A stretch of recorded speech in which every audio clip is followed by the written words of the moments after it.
Friends, welcome back. जैसा कि पिछली वीडियो में हम लोगों ने देखा था रस के अंग। जब हम रस को पढ़ते हैं तो रस के अध्ययन को आसान बनाने के लिए इसको दो पार्ट में डिवाइड किया गया है, जैसा कि मैं पहले ही जिक्र कर चुका हूं। रस के अंग और रस के प्रकार। तो रस के 4 अंग होते हैं और जितना बढ़िया आप रस के अंग को समझिएगा उतना ही बढ़िया आप रस को समझिएगा। तो अस्थाई भाव, विभाव, अनुभाव, संचारी भाव 4 होते हैं अंग, जिसमें से अस्थाई भाव के बारे में हम लोगों ने तो पढ़ लिया था, विभाव के बारे में हम लोगों ने पढ़ लिया था। अब अनुभाव हमें पढ़ना, संचारी भाव में पढ़ना। पहले एक बार अस्थाई भाव के बारे में थोड़ा सा फिर जान लीजिए। अस्थाई भाव क्या होता है उसको जानिए। इंसान जब पैदा होता है, जब से वो पैदा होता है और जब तक वो मर नहीं जाता, उसके हृदय में कुछ भाव अस्थाई रूप से हमेशा विद्यमान रहते हैं, लेकिन वो सुषुप्त अवस्था में रहते हैं। जैसे उनको अनुकूल वातावरण मिलता है वो जागृत हो जाते हैं। और अस्थाई भाव को जगाने वाला कौन होता है? विभाव। विभाव वो कारण है जो अस्थाई भाव को जगा देता है। अब आप समझो, विभाव में कौन हो सकता है? नायक भी हो सकता है, नायिका भी हो सकती है, और उसके द्वारा धारण की गई वस्तुएं होती हैं। मान लीजिए कोई लड़की को आप देखते हैं, किसी लड़के को देखते हैं, कोई लड़की किसी लड़के को देखती है या लड़का किसी लड़की को देखता है, उसके अंदर भाव जग जाता है। अब भाव जग जाता है, पता है, तो भाव जगा हुआ दूसरे दिन वो लड़का या लड़की बहुत आकर्षक कपड़े पहन के आ जाता है, ब्रेसलेट धारण कर लिया, तमाम प्रकार के सौंदर्य से अपने को सजा लिया। अब जब हमारी नजरें उसको देखती हैं तो अब हमको उद्दीपन होता है। उद्दीपन इन द सेंस हमारे अस्थाई भाव में तीव्रता आती है, और जब तीव्रता आती है उस उद्दीपन को हम रोक नहीं पाते, हम विवश हो जाते हैं, और विवश हो करके हम क्या कर बैठते हैं? अनुभव। तो विभाव क्या करता है? अस्थाई भाव को जगाता है। अस्थाई भाव जब जग जाता है और अब विभाव में जिसके प्रति आपका भाव जगा है, कभी कभी वो क्या होता है, अंगूठी पहन के धारण करके आ गया, या मान लो बालों में डाई लगा लिया, या कुछ लिपस्टिक लगा लिया, काजल लगाया, सौंदर्य से अपने को सजाया, और परिणाम ये निकलता है कि आप अनुभव के लिए विवश हो जाते। अनुभव का मतलब शारीरिक चेष्टाएं। जब आप अनुभव करते हो, अनुभव में शारीरिक चेष्टा, आप उसके पास जाकर जी आप बहुत अच्छे, ये है अनुभव, शारीरिक चेष्टा जब आप करते हैं। अब अनुभव के बाद अब वहां पे रेस्पॉन्स उसका जो आ रहा है, जो रिस्पॉन्ड कर रहा है, जो उत्तर दे रहा है, अगर वो पॉजिटिव है तो संचारी भाव आ जाता है। उसने बोला थैंक्स अलॉट, आपको ढेर सारा धन्यवाद, आप बहुत खुश हो जाते हो, आप बहुत खुश जाते हो, अर्थात आपके ऊपर संचारी भाव आ जाता है, हावी हो जाता है। संचारी भाव आपके दुख दर्द सब चीजें को खत्म कर देता है, ठीक। लेकिन अगर मान लीजिए अनुभव के बाद रिस्पॉन्स निगेटिव आ गया, उसका रिस्पॉन्स निगेटिव आ गया, तो हमारा रस ही बदल जाता है। जहां श्रृंगार रस था वहां रौद्र रस आ जाता है। तो इस प्रकार से हम लोगों ने सीखा था अस्थाई भाव, विभाव। आज हम लोग चर्चा करेंगे अनुभाव की। आइए जानते हैं अनुभाव क्या है।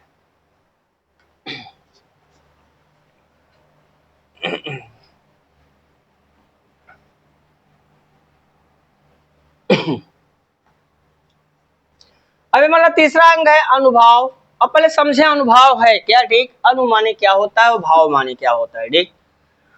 देखो ये तीसरा हमारा जो है वो अनुभाव है, ठीक। तो अनुभाव, अनुभाव, तो ये अनुभाव शब्द जो है ना, ये दो शब्दों के योग से मिलकर बना है, ठीक। पहला है हमारा अनु और दूसरा है हमारा भाव, ठीक। अनु का मतलब होता है पीछे, इसका मतलब होता है पीछे, और भाव का मतलब होता है भावना। भाव का मतलब होता है भावना, ठीक। इसका मतलब होता है भावना। तो अनुभाव बराबर क्या हुआ? अनुभाव बराबर हो गया, अनुभाव बराबर हो गया पीछे की भावना, पीछे की भावना, पीछे की भावना, अर्थात अर्थात विभाव के बाद की भावना, अर्थात विभाव के बाद की भावना, के बाद की भावना, अर्थात विभाव के बाद की भावना। अब देखो आप, अनुभाव तो आपने समझ लिया। अनुभाव क्या होता है? देखो आप, अनुभाव जो होता है वो दो शब्दों अनुधन भाव से मिलकर बना है। अनु का अर्थ होता है पीछे और भाव का अर्थ होता है भावना। अनुभाव का अर्थ हुआ पीछे की भावना, अर्थात विभाव के बाद जो भावना हावी होती है नायक नायिका पर, उसी को हम कहते हैं क्या? अनुभाव। अब अनुभाव की लेते हैं परिभाषा। अनुभाव होता क्या है इसको देख लेते हैं।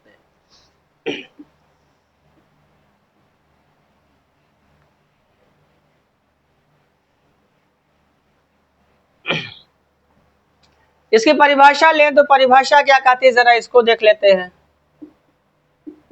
परिभाषा, तो परिभाषा ये कहती है जो भाव अनुभाव, जो भाव विभाव के बाद आए, जो भाव विभाव के बाद आए उसे अनुभाव कहते हैं, उसे अनुभाव कहते हैं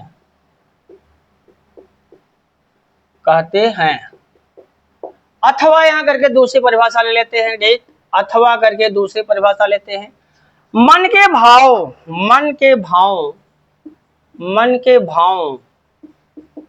को व्यक्त करने वाली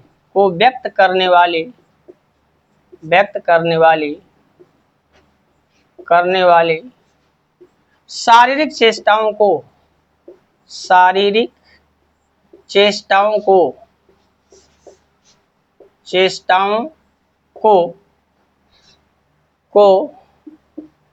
अनुभाव कहते हैं।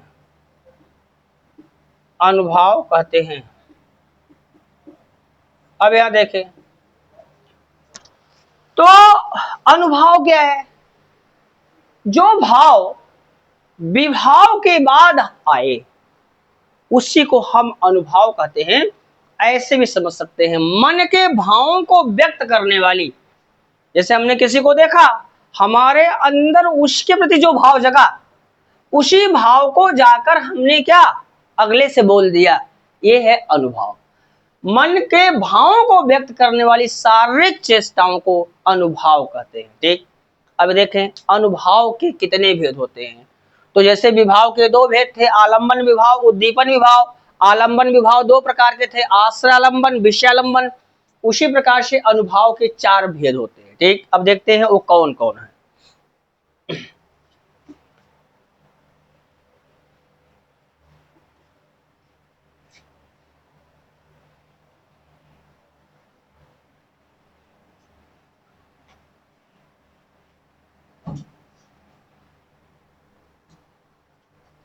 अनुभाव के चार भेद होते हैं। अनुभाव चार प्रकार के समझे होते हैं। पहले नंबर पे जो होता है वो है हमारा क्या, पहला है कायिक अनुभाव। कायिक अनुभाव पहला है कायिक अनुभाव, ये पहला है कायिक अनुभाव। और दूसरा है हमारा वाचिक अनुभाव।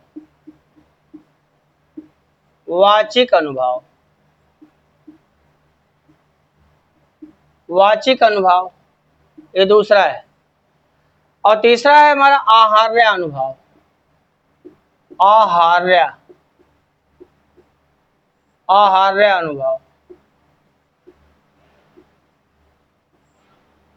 अनुभाव। और जो चौथा है हमारा वो सात्विक अनुभाव।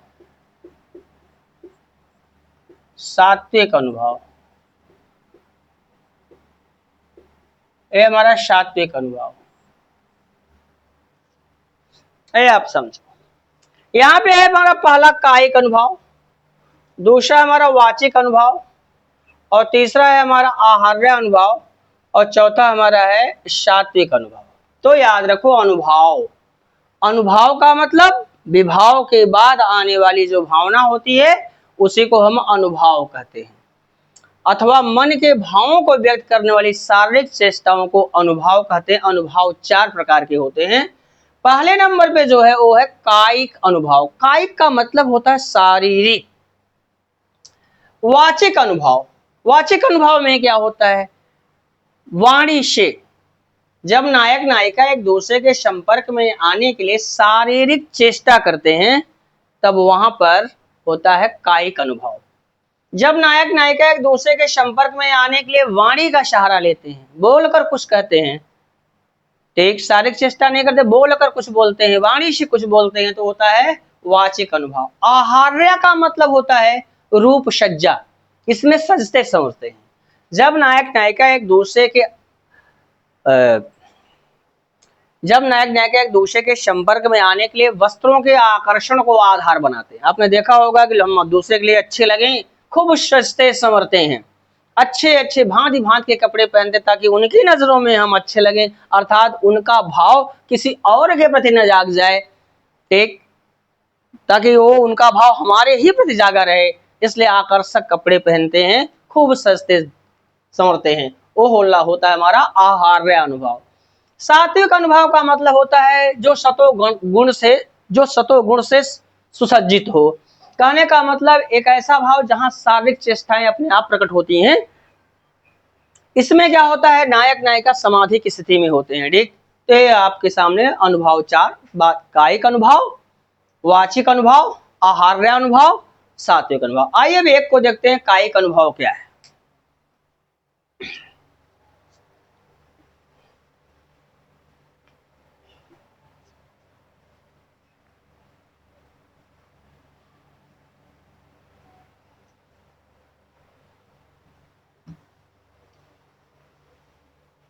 पहला है हमारा कायिक अनुभव।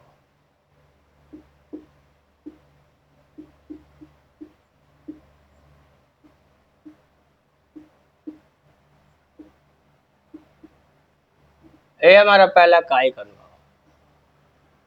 अब यहां देखिए तो कायिक का अर्थ होता है सारे बयान, तो जहां नायक नायिका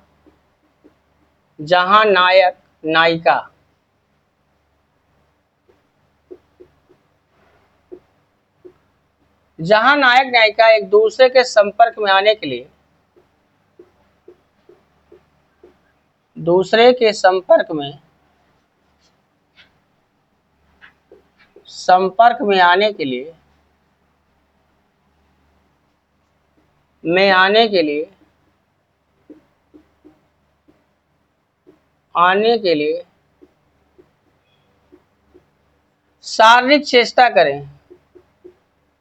शारीरिक चेष्टा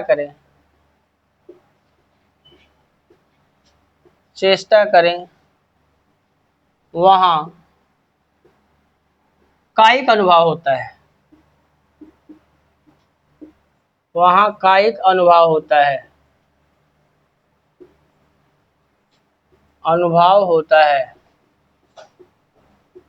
हमें समझ में आ गया होगा।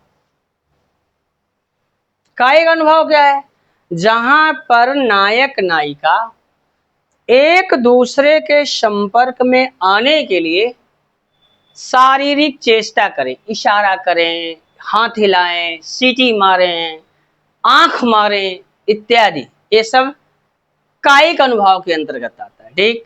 जैसे में देख लेते हैं, जैसे में है सिर हिलाना,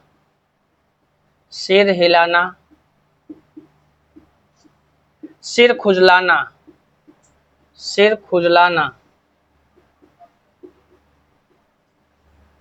तिरछे नेत्र से देखना,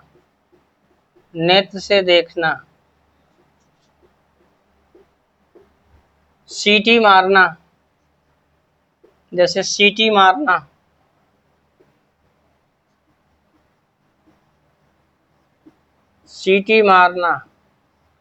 आंख मारना,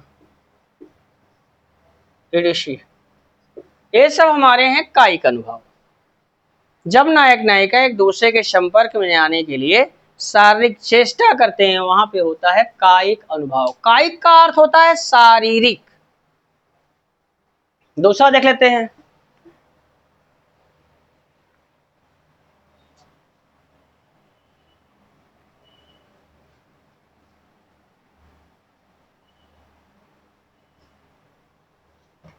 जो दूसरा हमारा है वो है वाचिक अनुभव।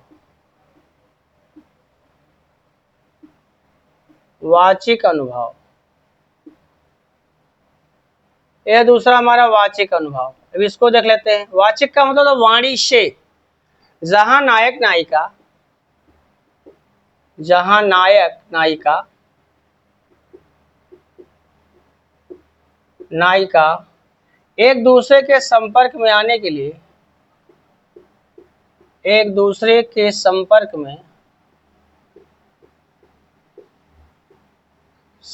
में आने के लिए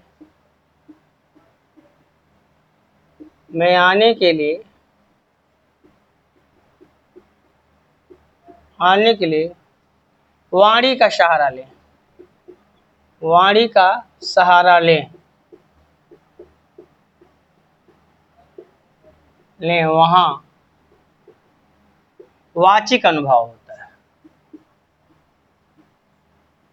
वाचिक अनुभव होता है,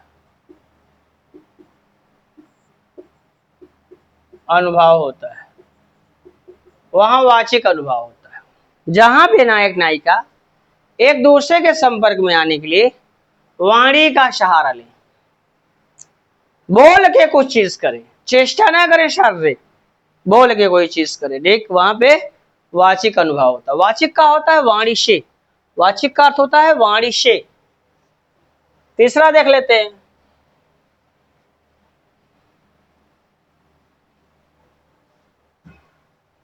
तीसरा हमारा आहार्य अनुभव, आहार्य अनुभव, आहार्य अनुभव। तो एक बोलता है जहां नायक नायिका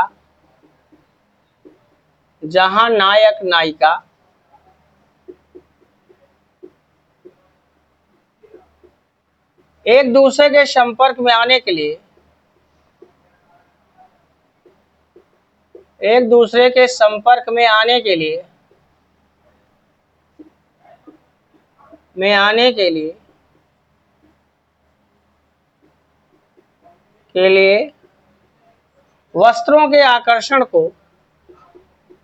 वस्त्रों के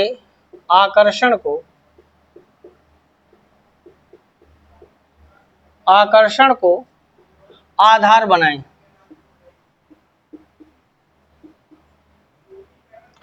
बनाएं, वहां आहार्य अनुभव होता है, आहार्य अनुभव होता है।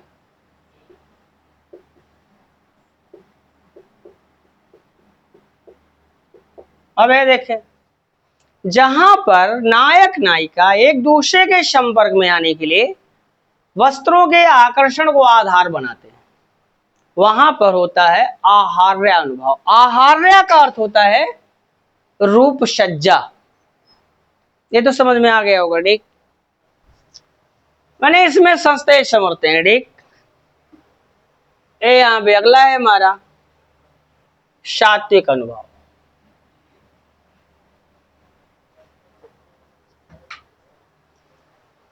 अगला है चौथा हमारा सात्विक अनुभव। सात्विक अनुभव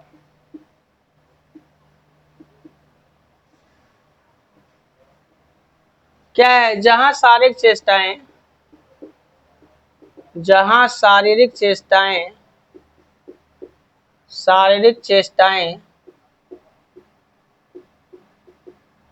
स्वतः प्रकट हो,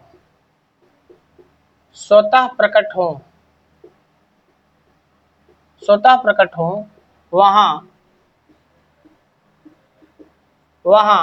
सात्विक अनुभव होता है, सात्विक अनुभव होता है।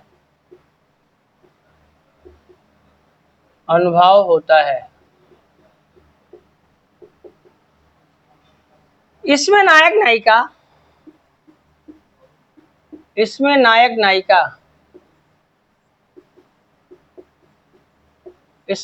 नायिका समाधि की स्थिति में होते हैं, समाधि के स्थिति में होते हैं,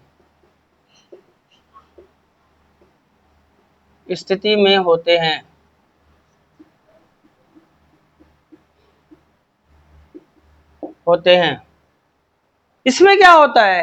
ये जो सात्विक अनुभव होता है, इसमें शारीरिक चेष्टाएं स्वतः प्रकट होने लगती हैं। इसमें जो होता है नायक और नायिका समाधि की स्थिति में होते हैं। अब यह संकेत है कि सात्विक अनुभाव की कुल संख्या 8 है। सात्विक अनुभाव की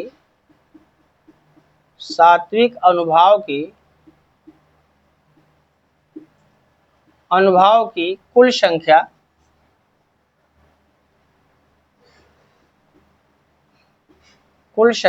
8 है। याद रखिएगा, पूछ लेता कभी कभी एग्जाम में। सात्विक अनुभाव की कुल संख्या 8 है। आइए हम लोग चलते हैं।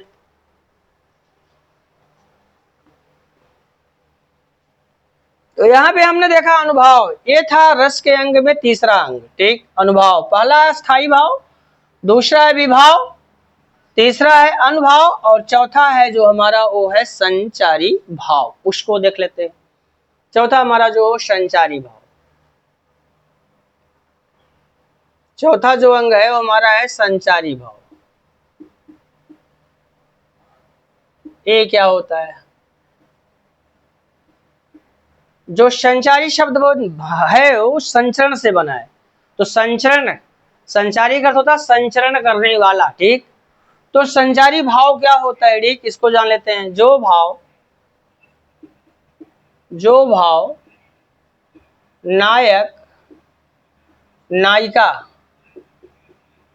नायक नायिका के चेहरे पर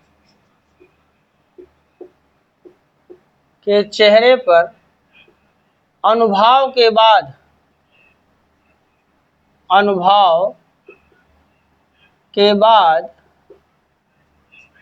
बाद संचारित होता है उसे संचारी भाव कहते हैं। संचारी भाव कहते हैं। अथवा जो भाव थोड़े समय के लिए मन में आते हैं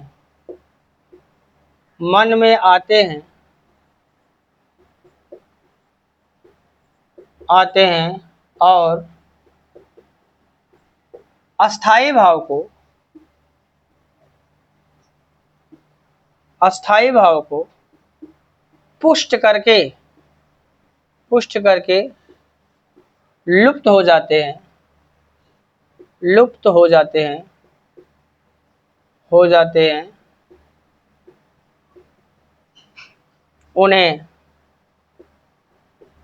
उन्हें संचारी भाव कहते हैं।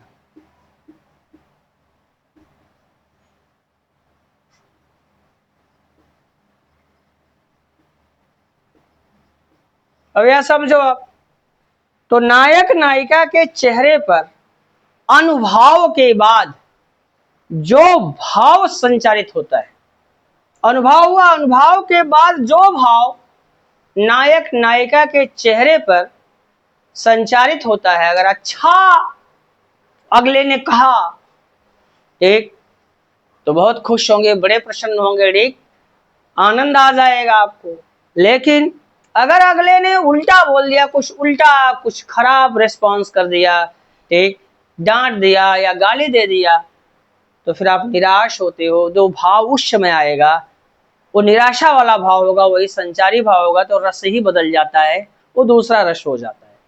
तो संचारी का अर्थ होता है संचरण करने वाला, अर्थात एक ऐसा भाव जो भाव नायक नायिका के चेहरे पर अनुभव के बाद संचारित होता है, उसे हम संचारी भाव कहते हैं। ठीक, अथवा एक आता जो भाव थोड़े समय के लिए मन में आते हैं, अस्थायी भाव को पुष्ट करके लुप्त हो जाते हैं, उन्हें संचारी भाव कहते हैं। अब यहां संकेत कहता है संचारी भाव को व्यभिचारी भाव के नाम से भी जाना जाता है। समझिए, संचारी भाव को व्यभिचारी भाव के नाम से भी जाना जाता है। ये संकेत बोल रहा है संकेत कहता है कि संचारी भाव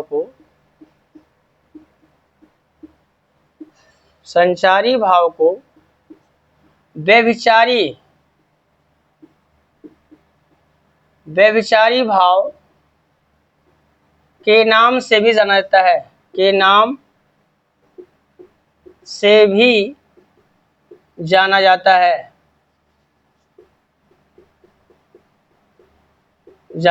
है, क्योंकि एक रस के साथ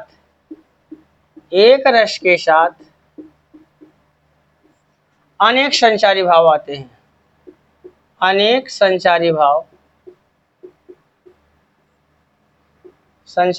आते हैं, लेकिन एक संचारी भाव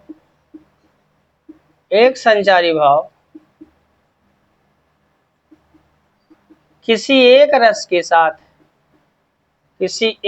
के साथ ना रहकर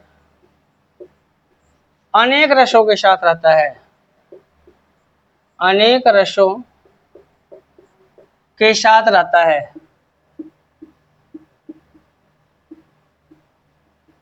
है।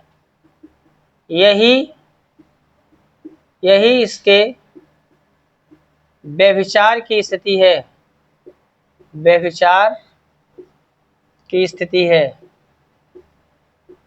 स्थिति है। याद रखिए, ये कहता है संचारी भाव को व्यभिचारी भाव पूछता है एग्जाम में। संचारी भाव का दूसरा नाम है व्यभिचारी। इसको व्यभिचारी क्यों कहा जाता है? इसलिए कहा जाता है, कहता है संचारी भाव को व्यभिचारी भाव के नाम से भी जाना जाता है। क्या व्यभिचार ये करता है? इसलिए व्यभिचारी भाव कहता है क्योंकि एक रस के साथ अनेक संचारी भाव आते हैं। कोई एक रस होगा तो उसके साथ अनेक संचारी भाव आएंगे, लेकिन एक संचारी भाव किसी एक रस के साथ ना रहकर अनेक रसों के साथ तालमेल बैठा लेता है। यही इसके व्यभिचार की स्थिति है। एक रस के साथ नहीं रहता, ये अनेक रसों के साथ साठगांठ कर लेता है।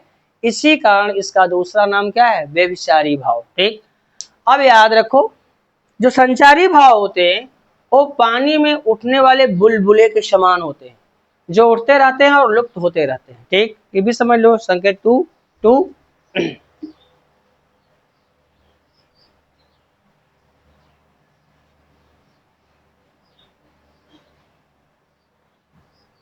ये संकेत दूसरा क्या कहता है? एक कहता है संचारी भाव पानी में उठने वाले बुलबुले के समान होते हैं। बुलबुले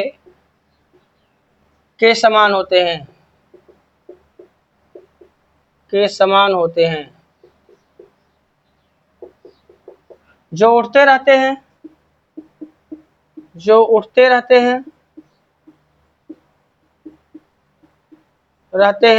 और लुप्त होते रहते हैं।